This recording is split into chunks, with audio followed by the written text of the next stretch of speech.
అందరూ కూడా దేవుని యొక్క వాక్యానికి ముందుగా ప్రార్థన చేసుకొని, ప్రభువా నాతో మాట్లాడు, నన్ను దర్శించు అని ఎప్పుడైతే మనం సిద్ధపడి ఉంటామో దేవుడు తప్పనిసరిగా మనందరితో ఆయన మాట్లాడతాడు. మనం సిద్ధపడి ఉండకపోతే ఆయన మాటలు మనకు అర్థం కావు. ఆయన ఎంత మనతో మాట్లాడినా మన జీవితంలో ఆయన మాటలు వినిపించుకోవు. కాబట్టి దేవుని బిడ్డలమైనటువంటి మనము ఆయన సన్నిధానంలో సిద్ధపడి ఉండాలని ప్రభు ప్రేమను బట్టి మీకు తెలియజేస్తూ ఉన్నాను. ఉదయకాలము ప్రార్థన చేసుకుంటూ ఉండేటటువంటి సమయంలో అకస్మాత్తుగా ఒళ్ళంతా నొప్పులు, జ్వరం వచ్చినట్లుగా కళ్ళు మంటలు, అసలు ఎట్లా ఉందంటే ఇప్పుడు జ్వరం వచ్చేటట్లుంది, పానం అంత నొప్పులు. నేను అన్నాను ఉదయాన్నే ఇట్లా అయింది అని చెప్పేసి, ఎలా వెళ్ళాలా వెళ్ళలేనటువంటి పరిస్థితి, రావాలన్నా కానీ మనసులో నీరసం అయిపోయింది బాగా. తర్వాత ప్రార్థన చేసుకున్నాను, ప్రభువా నడిపించని ఎప్పుడైతే ప్రార్థన చేసుకున్నానో దేవుడు ఆయన బలమునిచ్చి మరి ఆయన నడిపించాడు. ఆయనకు మహిమ కలుగును గాక. ఎస్తేరు గ్రంథము 9వ అధ్యాయము 4వ వాక్యాన్ని మనం అందరము కలిసి చదువుకుందాం. ఎస్తేరు గ్రంథము 9వ అధ్యాయము 4వ వాక్యము. మొర్దెకై రాజు యొక్క నగరులో గొప్పవాడాయను.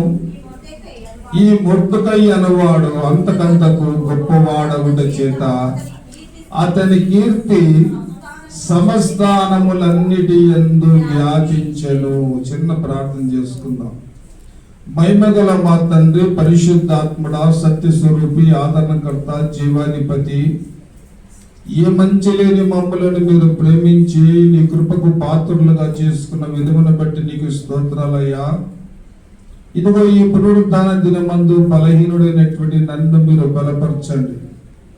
నీ స్వరాన్ని వినిపించండి తండ్రి. నా మాటలు ఎవ్వరికి కూడా అక్కర లేనటువంటి మాటలు ప్రభువా, నీ మాటలు కావాలని నీ బిడ్డలు ప్రభువా వేచి ఉంటుండగా ప్రతి హృదయముతో మీరు మాట్లాడండి. వారికి అర్థమయ్యే రీతిలో ప్రభువా మీరు బోధించమని ప్రాధేయపడుచున్నాము. ఈ శబ్ద తరంగము ద్వారా ఎందరు నీ మాటలు వింటున్నారో రక్షణ లేని కుటుంబాలకు రక్షణ దయచేయండి. గ్రామాన్ని మీరు రక్షించండి ప్రభువా, నీకు స్తోత్రము. ఈ పరిసర ప్రాంతమంతా కూడా నీ స్వాధీనం అందించుకోమని ప్రాధేయపడుచున్నాను తండ్రి. నీకు వందనాలు. ఈ స్థలములు మీరుండి మీ నామమునకు మహిమ తెచ్చుకోమని యేసయ్య నామములు అడిగి వేడుకొనుచున్నాము తండ్రి. చెప్పండి గట్టిగా హల్లెలూయా, హల్లెలూయా. ఈ చదవబడినటువంటి లేఖన భాగంలో మనకు ఒక వ్యక్తి కనబడుతున్నాడు. అతడు మొర్దెకై. ఇతని యొక్క జీవితాన్ని కొద్దిగా మనం పరిశీలన చేసి చూస్తే, ఇతడు ఘనత పొందినటువంటి వాడు, అధికారము పొందినటువంటి వాడు, దేవుని యందు నమ్మకం ఉంచినటువంటి వాడు. ఇతడు ప్రధానమంత్రి అయ్యాడు. ఇది క్రీస్తుకు పూర్వము మాదియా పారసిక రాజులు ఏలేటటువంటి కాలములో 70 సంవత్సరములు 20 ఇశ్రాయేలు జనాంగము బానిసత్వములో ఉన్నప్పుడు ఇతడు కూడా ఒక బానిసత్వములో ఉన్నటువంటి వ్యక్తి ఈ యొక్క మొర్దెకై. ఆ 127 సంస్థానాలలో ఇతని పేరు వ్యాప్తి చెందడానికి, ఇతని గొప్పగా దేవుడు దీవించి ఆశీర్వదించడానికి ఇతడు ఉండే స్థితి ఏంటిని మనము గమనిస్తే, ఇతడు ద్వారపాలకుడుగా ఉన్నాడు. ద్వారము దగ్గర కావలి కాచుకునేటటువంటి ఒకడిగా ఇతడు ఉన్నాడు. ఇతన్ని దేవుడు ఏం చేశాడంటే ఆశీర్వదించి ప్రధానమంత్రిగా ఆయన నియమించడానికి గల కారణము, యూదులందరి మీద కుట్ర జరిగింది. ఆమాను రాజు చేత అధికారాన్ని పొందాడు. యూదులందరినీ, ఈ 127 సంస్థానములు ఉండే యూదులందరినీ కూడా నశింప చేయాలని చెప్పి ఆయన అధికారము పొందిందే కాక ఈ మొర్దెకై ఏం చేయలేదంటే ఆమెకు నమస్కారం చేయలేదు. నేను ఒక ప్రధానమంత్రి హోదాలో ఉన్నాను, ఈ వ్యక్తి మామూలు ఒక వాచ్మెన్ ద్వారపాలకుడు, నాకు తల వంచి నమస్కారం చేయలేదనేటటువంటి ఒక కుట్ర ఆమాను మధ్యలో ఉండిపోయింది. పగ సాధిస్తూ ఉన్నాడు. కానీ ఇక్కడ ఒక సంభవాన్ని మనం జ్ఞాపకం చేసుకున్నట్లయితే చాలా చక్కటి విషయాన్ని మనము వింటాము. ఒక వ్యక్తి గమనించండి, ఒక గంధపు చెట్టును నాటుకున్నాడు. ఏ చెట్టు నాటుకున్నాడమ్మా? గంధపు చెట్టు నాటుకున్నాడు. అది ఎంత పెరిగినా దానిలో నుండి వాసన రాలా. దానిని ఎప్పుడైతే నరికాడో అందులో నుండి పరిమళ వాసన అనేటటువంటి వెదజల్లుతూ వచ్చింది. ఈ మొర్దెకై జీవితంలో కూడా మనము గమనించి చూస్తే ఇతడు ద్వారపాలకుడుగా ఉన్నప్పుడు దేవుణ్ణి ఆరాధించేవాడు, దేవుని స్తుతించేవాడు. దేవుడంటే ఏ సమస్య వచ్చినా దేవునిపై ఆధారపడి ఉండేటటువంటి మనస్తత్వము కలిగినటువంటి వాడు మొర్దెకై. దేవునికి స్తోత్రము కలుగును గాక. 6వ అధ్యాయము, ఎస్తేరు గ్రంథము 6వ అధ్యాయము 13వ వచనములో ఒక మాట ఉంది. ఆమానుతో తన భార్య చెప్తున్నటువంటి మాటను మనం గమనిస్తే, ఆమాను తనకు సంభవించినదంతయు తన భార్య అయిన జెరెషునకు తన స్నేహితులందరికీ తెలుపగా అతని వద్దనున్న ఆమాను యొద్దనున్న జ్ఞానులను అతని భార్య అయిన జెరెష చూడు, ఎవరి చేత నీకు అధికార నష్టము కలుగుచున్నదో ఆ మొర్దెకై యూదుల వంశపు వాడైన ఎడల అతని మీద నీకు జయము కలగదు. ఎవరి మీదనైతే నువ్వు పగబెట్టుకుని ఉన్నావో అతడు యూదుల వంశమునకు చెందినవాడు. యూదా అనగా స్తుతి, ఎల్లప్పుడూ స్తుతించేవాడు, దేవుణ్ణి అనుసరించేవాడు. నీవు ఎన్ని ప్రయత్నాలు నీ జీవితములు నువ్వు చేసినా అతని మీద జయము పొందవు. దేవునికి స్తోత్రం చెప్పండి. మాట అర్థమైన వాళ్ళందరూ గట్టిగా చెప్పండి. ఈయన ఎలాంటి వాడట? దేవుని స్తుతించి ఆరాధించేటటువంటి వాడు. ఆమాను భార్య చెప్తుంది, ఆయన యూదుల వంశమునకు చెందినటువంటి వాడు, అతని జోలికి నువ్వు వెళ్ళొద్దు, అతని వల్ల నీకు నష్టమే కలుగుతుంది, కానీ అతని మీద నీకు జయం అనేది కలగదని చెప్పి ఆ భార్య చెప్తుంది. జ్ఞానులు కూడా చెప్తూ ఉన్నారు. దేవుని స్తుతించేవారు, దేవుని ఆరాధించేవారు ఎక్కడైతే ఉంటారో వారి చుట్టుముట్టు నలుమూలల శత్రువులు వ్యాపింపజేసిన నష్టాన్ని కలగ చేయాలని చూసినా వారే నష్టపోతారు, కానీ స్తుతించే వారికి ఏమి కాదు. దేవునికి స్తోత్రము కలుగును గాక. నలుదిక్కల శత్రు సమూహాలు ఉన్నాయి. దేవుడు ఏం చేశాడంటే ఈయన చేసిన మంచి కార్యాన్ని బట్టి 127 సంస్థానములో మొర్దెకై వ్యాపింపజేశాడు. ఈ 127 సంస్థానాల్లో ఉండేటటువంటి యూదులని దేవుడు కాపాడాడు. నా ప్రియమైనటువంటి దేవుని సంగమా, నీ పేరు వ్యాపింపబడాలా, నువ్వు హెచ్చింపబడాలా, నువ్వు దీవించబడాలంటే మొదట దేవుని స్తుతించడం నేర్చుకో. రోమీయులకు రాసిన పత్రిక 2వ అధ్యాయము 28, 29 వచనాలు చదువుదాం.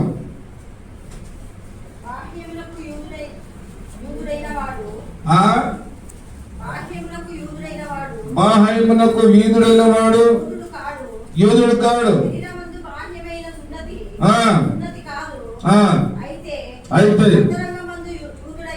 అంతరంగమందు యూదుడై అంతరంగమందు యూదుడైన వాడే యూదుడు, స్తుతించదగిన వాడే స్తుతించదగిన వాడు.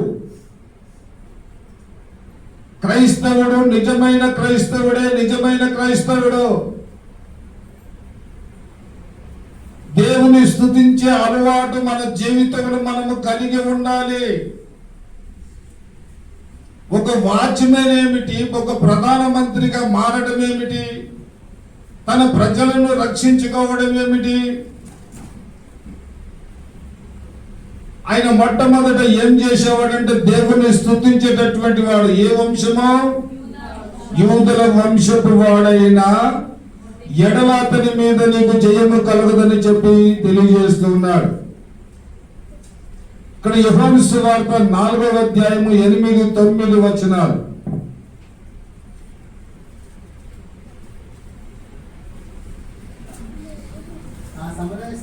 ఆ సమరయ స్త్రీ, యూదుడవైన నీవు సమరయ స్త్రీ అయిన నన్ను దాహమునకిమ్మని నన్నేలని అడుగుచున్నావు. సమరయులకు యూదులకు ఏమి లేదు, సాంగత్యము లేదు. అప్పుడు ప్రభువు అంటాడు, అందుకు యేసు, నీవు దేవుని వరమును నాకు దాహమునకిమ్మని నీవు అడుగుచున్నవాడెవడో అది నీవు ఎరిగి ఉంటే నీవు పిచ్చి మాటలు మాట్లాడవు. నువ్వు పిచ్చి మాటలు మాట్లాడవు. ఎవరు నీతో మాట్లాడుతున్నారో, ఎవరు నీ ఎదుట ఉన్నారో వారిని ఒకవేళ నువ్వు ఎరిగి ఉంటే ఏం చేయలేవు. ఈ పిచ్చి మాటలన్నీ కూడా నువ్వు మాట్లాడేదానవు కాదు. గలతీయులకు రాసిన పత్రిక 2వ అధ్యాయము, దేవుని స్తుతించేవారు ఎలా ఉంటారు? 15వ వచనము,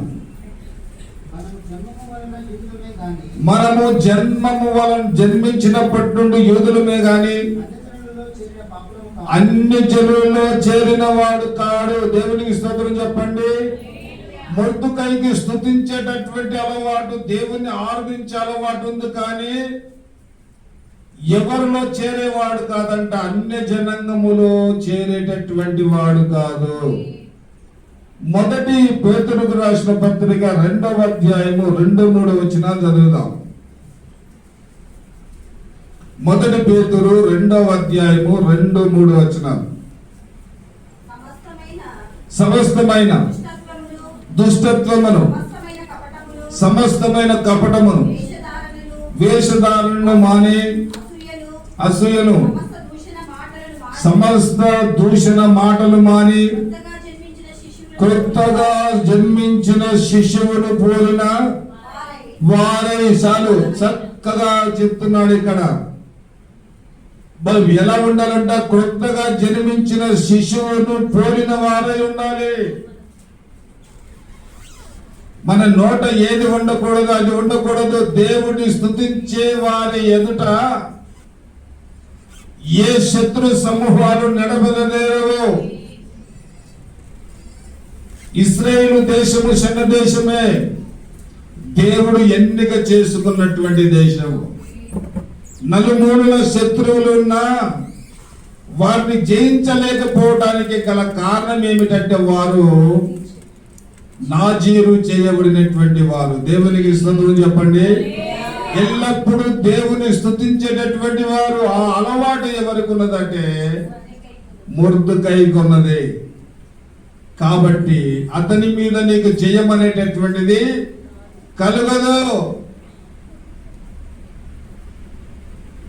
ఇతడు మొట్టమొదటిగా స్తుతించేవాడు, అన్య జనాంగములో చేరకుండా ఉండే అలవాటు కలిగిన వాడు. మొదటి కొరింథీయులకు రాసిన పత్రిక 4వ అధ్యాయం 20వ వచనము.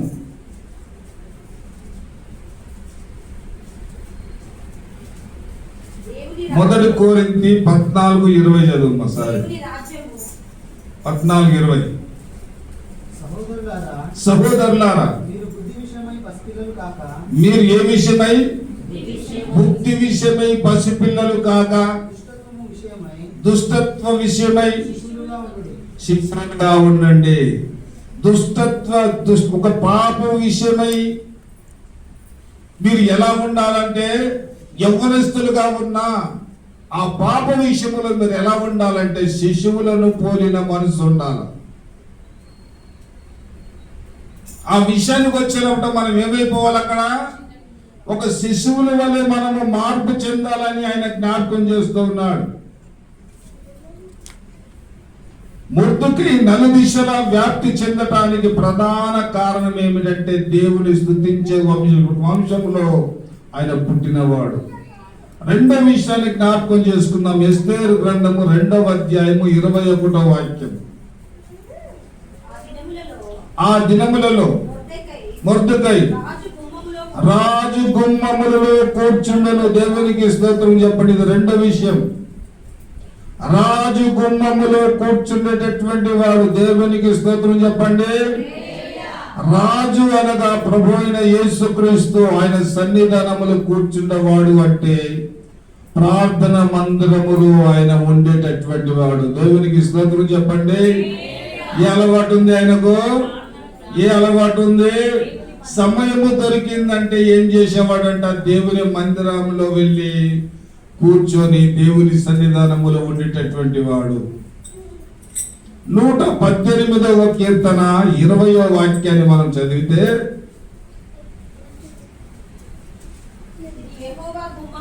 ఇది యెహోవా గుమ్మము, నీతిమంతులు ఇందులో ప్రవేశిస్తారు. దేవునికి స్తోత్రం చెప్పండి. ఇది ఏ గుమ్మమట? ఇది దేవుని మందిరము. ఆ మందిరములో ఎవరు ఉన్నారు అని అంటే దేవుడు ఉన్నాడు. ఆ గుమ్మములో ఎవరు ప్రవేశించారంటే మొర్దెకై ప్రవేశించాడు, అక్కడ కూర్చున్నాడు.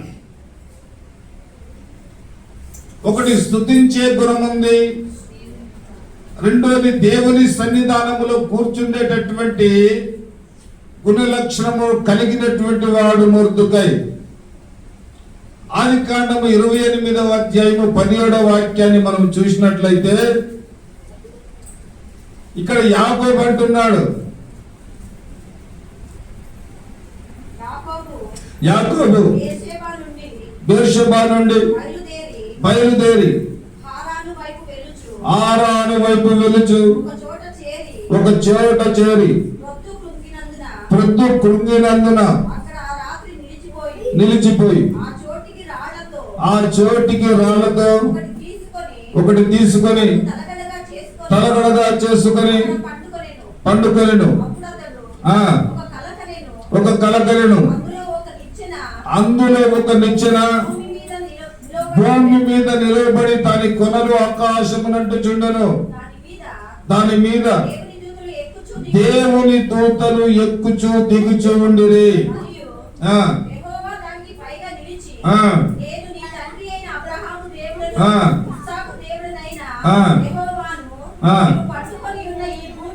అక్కడ ఒక మాట ఉంటుంది చూడమ్మా, ఇది దేవుని, ఈ స్థలము ఎంతో భయంకరము, ఇది దేవుని మందిరమే కాని మరి ఒకటి కాదు. దేవునికి స్తోత్రం చెప్పండి. యాకోబుకు ఎనలేని భయం వచ్చేసింది దర్శనం చూసినప్పుడు. ఆయన అన్నాడు, ఇది దేవుని మందిరమే కానీ మరొకటి కాదు. దేవుని సన్నిధి అంటే మనకు భయం లేదు, నిజంగా భయం లేదు. ఒక్క సమయం లేదు మనకు దేవుణ్ణి ఆరాధించడానికి. ఒక ఉద్యోగము చేయడానికి ఒక సమయం ఉంది, తినడానికి ఒక సమయం ఉంది, నిద్రించడానికి ఒక సమయం ఉంది. కానీ దేవుని మందిరానికి రావడానికి మాత్రం సమయం ఉండదు. ఒక్కరొక సమయానికి రారు, ఏం లేదు మనకు. అదే పనిచేసే ఉద్యోగస్తునికైతే నువ్వు లేటుగా పో, ఒక 4 రోజులు లేటుగా పో, వాడు ఏం చేస్తాడు? నువ్వు నాకు అక్కర్లేదు పో అంటాడు. అదే దేవుని మందిరానికి నువ్వు ఎన్నిసార్లు లేట్ వస్తున్నావో ఈ లెక్క కూడా ఆయన గ్రంథంలో రాసుకుంటాడు. ఇది గుర్తు పెట్టుకోండి బాగా. దేవుని దేవుని మందిరానికి నువ్వు సమయమేక నీ ఇష్టం వచ్చినటువంటి సమయంలో దేవుని మందిరానికి వస్తున్నది కూడా అక్కడ రాయబడి ఉంటుంది. అందుకే అబ్రాహాము ఒక సందర్భంలో అన్నాడు, ఈ ప్రజలకు దేవుని భయం లేదు కాబట్టి నా భార్యను చెల్లెని చెప్పాను.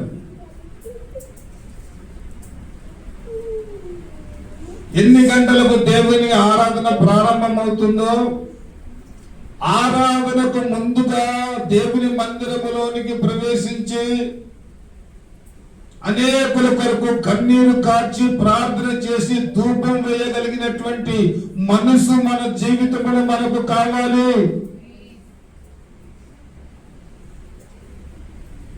ఇది దేవుని బిడ్డకు ఉండవలసినటువంటి మొట్టమొదటి గుణ లక్షణము.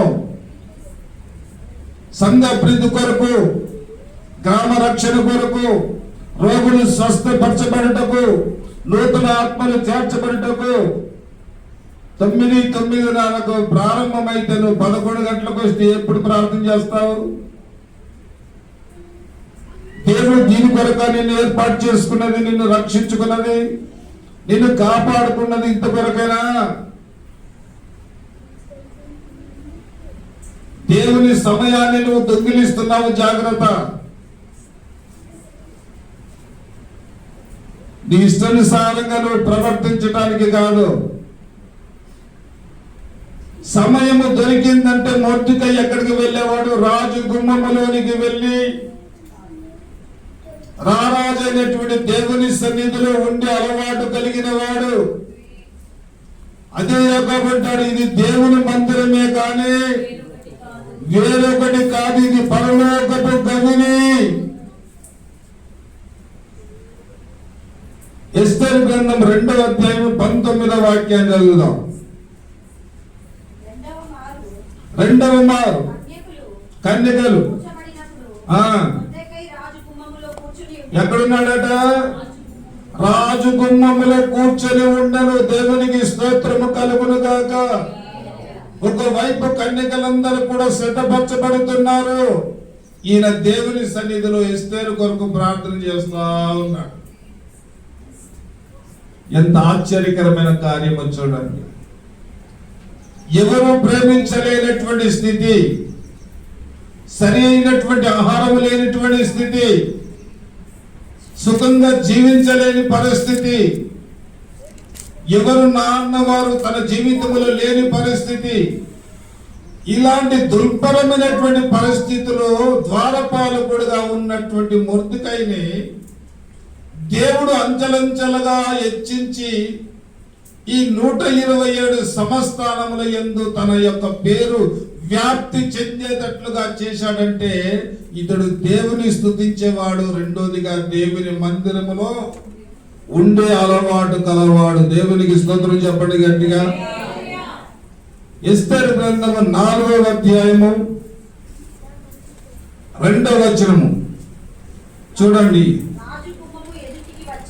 రాజు గుమ్మము ఎదుటికి వచ్చెను. గోనె కట్టుకున్నవాడు రాజు గుమ్మమున ప్రవేశింపకూడదన్న ఆజ్ఞ కలదంటే సమస్యలలో ఉన్నారు.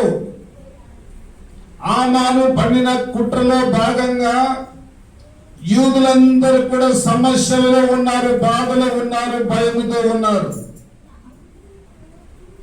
గోనె కట్టుకున్నటువంటి వారు రాజగుమ్మంలోనికి వెళ్ళటానికి ప్రవేశము లేదు. అంటే ఇబ్బంది అనే కొలిమిలో ఉన్నాడు. ఆ సమయంలో ఏం చేశాడు అని అంటే దేవుని మందిరములో ఉండి ప్రార్థన చేస్తూ ఉన్నాడు. దేవునికి స్తోత్రము కలుగును గాక.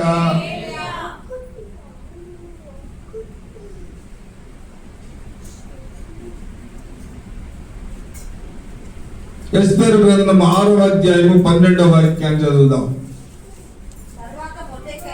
తరువాత మొర్దెకై రాజు గుమ్మము యొద్దకు వచ్చెను. అయితే హామాను ఏం చేస్తున్నాడంటే ఇప్పుడు తల కప్పుకొని దుఃఖించుచు తన ఇంటికి త్వరగా వెళ్ళిపోయాను. ముఖం జల్ల ఉన్న ఆశీర్వాదాలన్నీ కూడా ఆయన మొర్దుకైకి వచ్చేసింది. ఇప్పుడు ఆమాను తల ఎత్తుకొని మొర్దుకైని చూడటానికి కూడా ధైర్యం లేదు. శత్రువైనటువంటి ఆమాను తల దించుకొని పారిపోతూ ఉన్నాడు.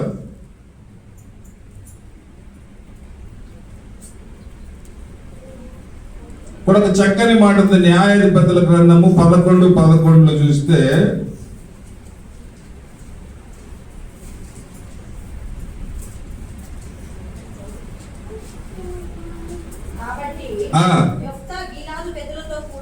చూడు, యేఫ్తా గిలాదు పెద్దలతో కూడా పోయినప్పుడు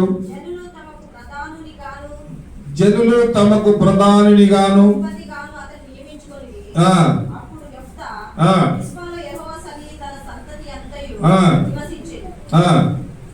ఏమైంది? అక్కడ వెళ్ళినటువంటి యోప్తాను దేవుడు గణపరిచాడు.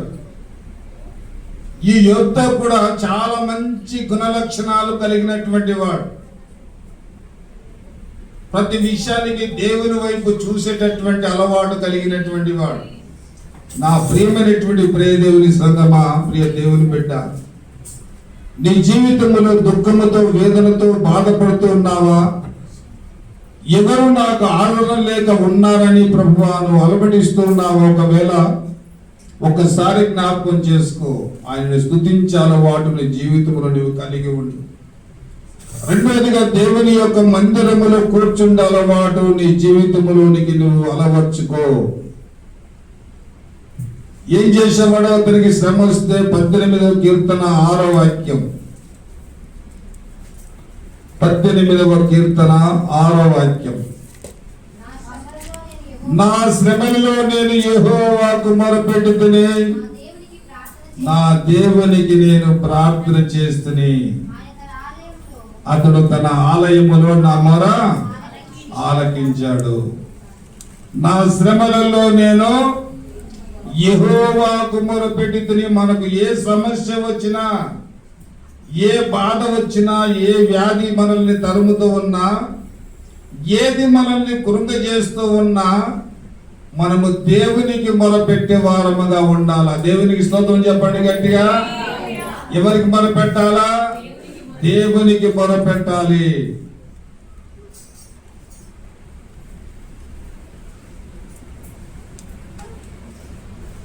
ప్రైజ్ ది లార్డ్, హల్లెలూయా. కాబట్టి రెండోదిగా ఎక్కడున్నాడు? ఇక్కడ ఈయన దేవుని మందిరములో ఉన్నాడు. మూడవ విషయాన్ని జ్ఞాపకం చేసుకుందాం. ఎస్తేరు గ్రంథం 7వ అధ్యాయము 9వ వాక్యం.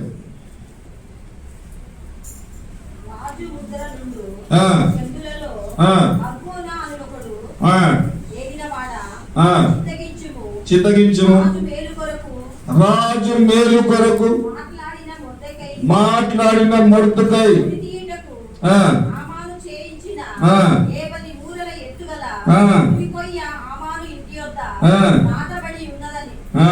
చూసాడా? ఈయన ఎలాంటి మంచి మనసు కలిగినటువంటి వాడు? మొర్దెకై మేలు కొరకే మాట్లాడేటటువంటి మనసు కలిగినోడు గాని కీడు కొరకు, ఎవరికి కీడు కొరకు ఆయన మాట్లాడేటటువంటి మాటలు మాట్లాడేవాడు కాదు. కనుక దేవుడు ఇతన్ని హెచ్చించాడు. దేశంలో అందరి మేలు కోరుతూ ఉన్నాడు, మేలు కోరుతూ ఉన్నాడు. ఈ రోజున ఒక కుటుంబం ఆశీర్వదించబడుతుంది, ఒక కుటుంబం దీవించబడుతుంది, ఒక కుటుంబం హెచ్చించబడుతుందంటే ఎదుటి వ్యక్తులు ఏం చేస్తారంటే కళ్ళల్లో కారం చల్లుకుంటారు. ఇతడు బాగుపడుతుంటే బాగుపడని అనేటటువంటి మాట మన నోట రాలే. దీవించబడని అనే మాట మన నోట రాదు. అతడు ఎలా బాగుపడుతున్నాడు, ఎలా దీవించబడుతున్నాడు, దీని వెనకాల ఏ కారణమై ఉంది అని కుట్ర చేసేటటువంటి వారిని మనం చూస్తాము. కానీ అదే ప్రకారంగా ఈయన దీవించబడుట, హెచ్చింపబడుట ఆమాను చూస్తూ ఉన్నాడు. ఏ గుణం ఉందంటే ఈయనకు మేలు కొరకు మాట్లాడే గుణము తప్ప వేరొకటి లేదు. ఎఫెసీయులకు రాసిన పత్రిక 4వ అధ్యాయము 29వ వచనము చూడండి. వినువారికి మేలు కలుగునట్లు అవసరమును బట్టి క్షేమాభివృద్ధికరమైన మంచి మాటలే పలకాల గాని, అనుకూలమైన మాటలే పలకాల గాని, దుర్భాష అయినను మీ నోట రానియొద్దు. సమయమును బట్టి, అనుకూలతను బట్టి మీ నోట ఏమి రావాలంటే మంచి మాటలే రావాలి కానీ దుర్భాష అయినను మీ నోట రానియొద్దు. దేవునికి స్తోత్రం చెప్పండి. ఒక వ్యక్తి 21 రోజు ఉపవాసం ఉండాలనుకున్నాడట. 20 రోజులు బాగా ఉపవాసం ఉన్నాడు. 21 రోజులు బాగా ప్రార్థన చేశాడు. 21వ రోజు ఏం చేసినట్టే బయట వాళ్ళతో తగాదు పెట్టుకున్నాడట. ఇప్పుడు ఈ 20 రోజులు చేసిన ఉపవాసం అంతా ఏమైపోయింది? 20 రోజులు ఒక్కరోజు తగాదు పెట్టుకుంటూ పోయింది. ఒక్కరోజు కదా తగాద పెట్టుకున్నది. నువ్వు ఒక్కరోజు తగాద పెట్టుకో, 6 నిమిషం తగాద పెట్టుకో, నీ మనసును మార్చుకున్నావంటే నువ్వు 20 రోజులు దీక్ష చేసిన ఈ ఉపవాస ప్రార్థన అంతా కూడా వ్యర్థమైపోతుంది. నువ్వు మంచి పేరు తెచ్చుకొని మంచివాడు అనిపించుకొని సమయము అసమయం అనే విధానము తెలియక నువ్వు ఏదన్నా దురుసుగా మాట్లాడే వరకు ఏమవుతావు? నువ్వు ఏమవుతావు? అందరి దృష్టిలో చెడు మాటలు మాట్లాడిన వాడు అవుతావు. అందుకే ఇక్కడ అంటాడు, మొర్దెకై లాంటి వాడు అంటే దేశములో అందరికీ మంచి జరగాలి అని మేలు కొరకే మాట్లాడేటటువంటి గుణము కలిగిన వాడు కనుక దేవుడు అతనిని దీవిస్తూ వచ్చాడు. ఇప్పుడు ఎఫెసీ 5వ అధ్యాయము 3-4 వచనాలు. మీలో జారత్వమే గాని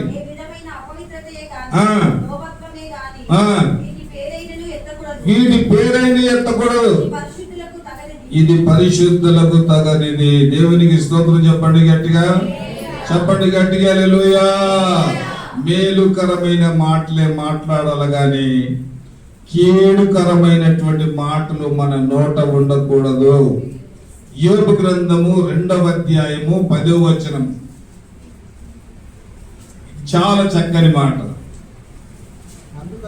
అందుకతడు మూర్ఖురాలు మాట్లాడినట్లు నీవు మాట్లాడుచున్నావు. మనము దేవుని వలన మేలు అనుభవించుదుమా, కీడు అనుభవించ తగదా అనేది చాలు. మాట ఎందైనను ఏం మాట్లాడలేదు, దేవుని దూషించలేదు. ఆస్తి పోయింది, గర్భాన పుట్టిన బిడ్డలు చనిపోయారు, భార్య దూషించింది. పోనీ ఇతనికి ఆరోగ్యంగా ఉన్నాడా? ఇతడు ఆరోగ్యంగా లేడు. అలాంటి సమయంలో భార్య అంటాడు, అమ్మా ఎల్లప్పుడే మనము సుఖంగా బ్రతకాలన్నా, కష్టాలు వస్తే కష్టాలలో కూడా మనం ఉండాలి కదా. ఎంత చక్కని మాట మాట్లాడుతున్నాడో గమనించండి. అంటే ఆయన మాట ఎందు దోషము లేదు. దేవునికి స్తోత్రం చెప్పండి. మనము మాట్లాడేటటువంటి మాటలు ఎందు కూడా దోషము ఉండకూడదు.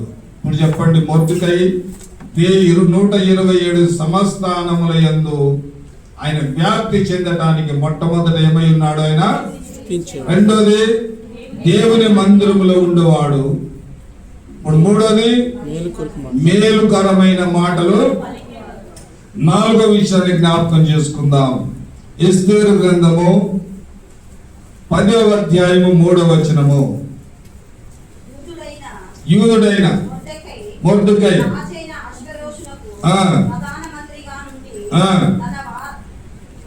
చదువు చదువు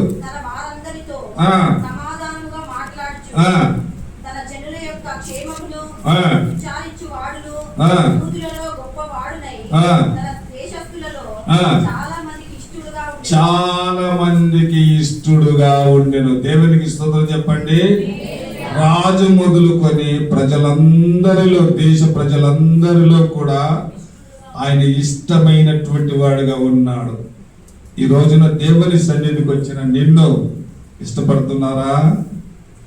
నిన్నన్నా కానీ, నీ మాటలన్నా కానీ ఇష్టపడుతున్నారా? ఎలా ఉండాలంట? సమాధానంగా మాట్లాడేటటువంటి వాడు. ఆయన అంటే అందరూ కూడా ఇష్టపడేటటువంటి స్వభావము కలిగినటువంటి వాడు మొర్దుకై. 5వ విషయాన్ని జ్ఞాపకం చేసుకుందాం. ఎస్తేరు గ్రంథము 4వ అధ్యాయము 14వ వచనం. నీవు ఆ, ఈ సమయమందు ఆ. ఏమీ మాట్లాడక మౌనముగా ఉన్న ఎడల చూడండి, ఎస్తేరు అంటున్నాడు ఈ మాటలు. ఈ సమయమందు నువ్వేమి మాట్లాడక మౌనముగా ఉండిన ఎడల యూదులకు సహాయమును ఆ, ఏ దిక్కు నుండి వచ్చును? వేరొక దిక్కు నుండి వచ్చును గాని. ఆ, చాలు. ఇక్కడ మొర్దుకై చెప్తున్నటువంటి మాట, ఎస్తేరు నువ్వు ఒకవేళ ఈ సమయమందు సహాయము చేయకపోతే మాకు సహాయము దేవుని వద్ద నుండి వస్తుంది. దేవునికి స్తోత్రం చెప్పండి గట్టిగా అందరూ.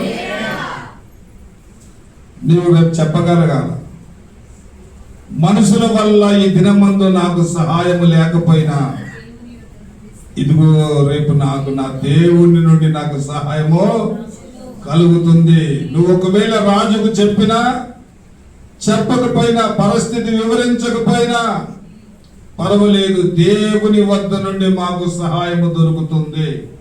దేవునికి స్తోత్రము కలుగును గాక. ఎన్ని లక్షణాలు కలిగి ఉన్నాడు ఆయన? 5 గుణ లక్షణాలు కలిగి ఉన్నాడు. ఒకటి చెప్పండి, స్తుతించేవాడు. రెండోది దేవుని మందిరములో ఉండేవాడు, మేలు కొరకై మాట్లాడేటటువంటి వాడు, అందరికీ ఇష్టడై ఉండినవాడు, దేవుని సహాయము కోరినటువంటి వాడు. దేవునికి స్తోత్రం చెప్పండి. ఇట్టి గుణ లక్షణాలు కలిగి ఉన్నాడు కాబట్టి ఇప్పుడు మొదటి వచనాన్ని, మూల వచనాన్ని చదువుదాం.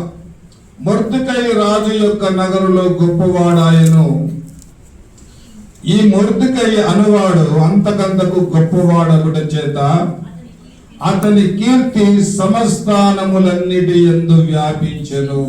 127 సంస్థానములుంటే ఈ 127 సంస్థానములలో మొర్దుకై పేరు వ్యాప్తి చెందింది. దేవునికి స్తోత్రం చెప్పండి. కారణం ఏమిటి? ఈ 5 రకములైనటువంటి గుణగణాలు అతడు బానిసగా ఉండినప్పటికీ కూడా ఈ 5 రకాల గుణ లక్షణాలు అతడు కలిగి ఉన్నాడు కనుక అతడు ఏం చేయబడ్డాడు? ఆశీర్వదించబడ్డాడు. నీవు నీ జీవితంలో, నీ కుటుంబము ఆశీర్వదించబడాలి అని అంటే నీవు ఇట్టి గుణ లక్షణాలు కలిగి ఉండి ప్రభువును సమీపించి ఆయన సన్నిధానములలో మొరపెట్టిన ఎడల మొర్దుకైని దీవించిన దేవుడు నిన్ను, నీ కుటుంబాన్ని దీవించునుగాక. తల్లు ఉంచి కళ్ళు మూసుకొని ప్రార్థన చేసుకుందాం. అందరూ కూడా తల్లు ఉంచండి, కళ్ళు మూయండి, ప్రార్థన చేద్దాం. మన మధ్య సత్యం బ్రదర్ ప్రార్థన చేస్తారు.